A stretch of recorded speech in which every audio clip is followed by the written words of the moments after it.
When I got these two ROG AimPoint mice, I did not expect them to be some of the best 1000Hz polling rate wireless mice I've tested. From certain aspects, the Harpe Ace and the Keris wireless AimPoint are both extremely impressive. Let's start with the quality of the Harpe Ace, then we will talk about the Keris wireless quality, then the performance of both of these mice, and then of course the shapes. No build quality issues whatsoever, which is impressive because the mouse is very lightweight for its size. The click feel is also very good as these are snappy and tactile and still easy to actuate and light, making them feel very responsive in game. The side panels then again do feel somewhat cheap as there is a mushy feeling to them and there is some pre and post travel, but still in game these feel very usable. Pretty much everything I mentioned applies to the Keris wireless AimPoint as well.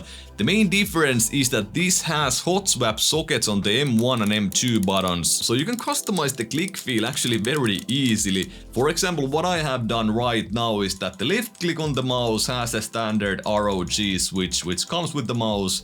But on the right click I actually have a Japanese Omron. These Japanese Omrons actually feel very nice, so super easy to actuate, light and spammable, very responsive feeling, and there is still that snappy kind of somewhat tactile actuation.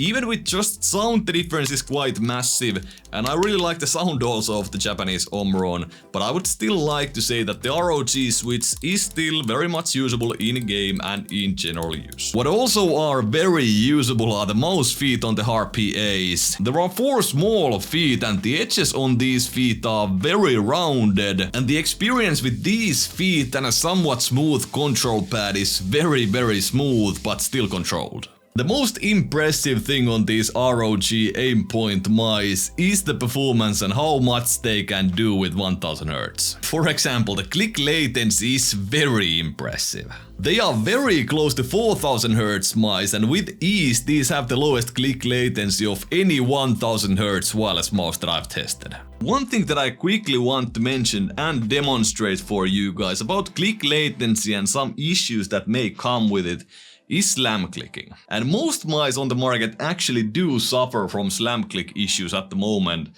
So for example, you can see that my Mac OS system right here. So when I right click, you can see the context menu right here.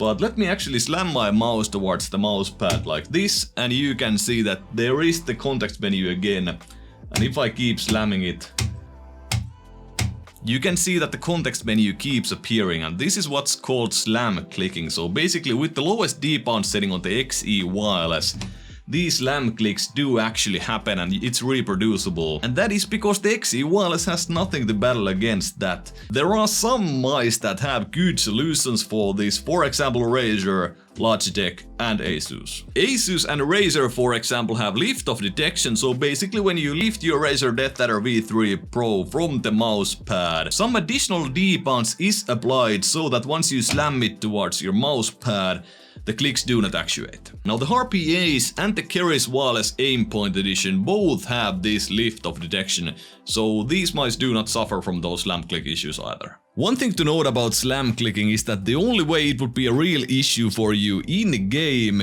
is if you really slam the mouse towards your desk when you recenter your mouse after a flick or something. It's very rare for me to find a mouse that would slam click for me in game. For example, it has never happened with the Vaxi XE wireless. But let's continue with the ROG AimPoint performance. The motion latency is also impressive as these ASUS mice are on level with the G Pro X Superlight. So not quite as low as on the Vaxi XE wireless and the 4000Hz mice, but the thing with those is that they have quite a bad battery life. And the ROG AimPoint mice actually have even better battery life than for example the Lamsu Atlantis and the Pulsar X2s, but of course not quite as good as the G Pro X Superlight. It really comes down to what you actually want from a mouse, so this proves that in terms of latency 1000Hz can get very close to 4000Hz, and of course 1000Hz will have much better battery life. But with 4K you will get those additional visual benefits with high refresh rate monitors. I've explained this already in a few videos, check the cards somewhere around the screen for more info. Looking at the components, these two are both using the same Nordic MCU and also a ROG AimPoint branded sensor, which has no other label even on the component itself, but because of the way it performs and the fact that this has motion sync, it makes me think that this must be a 3395. Overall, I will have to say that these are very close to being perfect 1000 Hz wireless mice. There are no issues with polling stability, the motion sync does not seem to add any delay, and the DPI deviation is even on the normal numbers.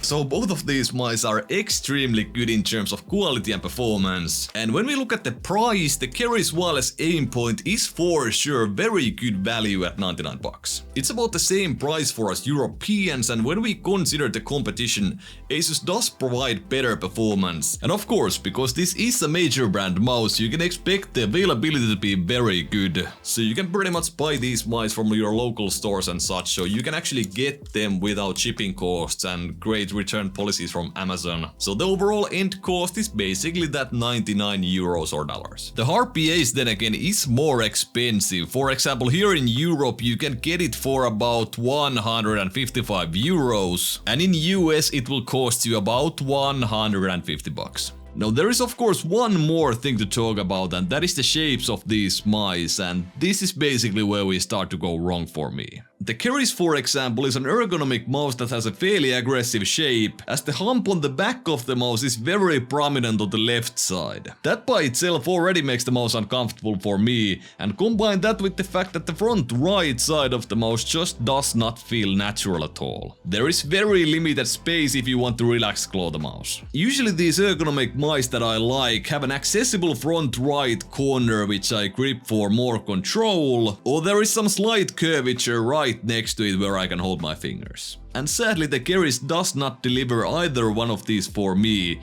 so it ends up feeling very uncomfortable and unnatural. The Harpe Ace then again is symmetrical by its shape, but I don't consider it extremely safe myself. It has a pronounced hump on the back of the mouse which hits your lower palm, and some slight curvature on the sides and nice comfort grooves on the buttons, but the main issue for me is how long the mouse actually is. With my 19x10cm hands, it's pretty much impossible for me to relax claw this mouse, and if I go for an aggressive claw, the mouse feels very high profile, because I'm holding my fingers so far back on the buttons that they end up being quite high.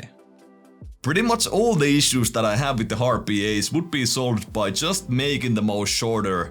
I'm not actually quite sure how I feel about the front flare, but just making it shorter would make it much more preferable for me, and in my opinion, it would be much more versatile for different kind of grips and hand sizes. As final thoughts, I will say that for today's standards, 150 bucks for the Harpe Ace is not that bad, considering how well the mouse performs, how much it actually has. So yeah, it has that Bluetooth, it even has RGB, which basically no mouse has these days, and it still manages to be very lightweight for its size, which is really impressive.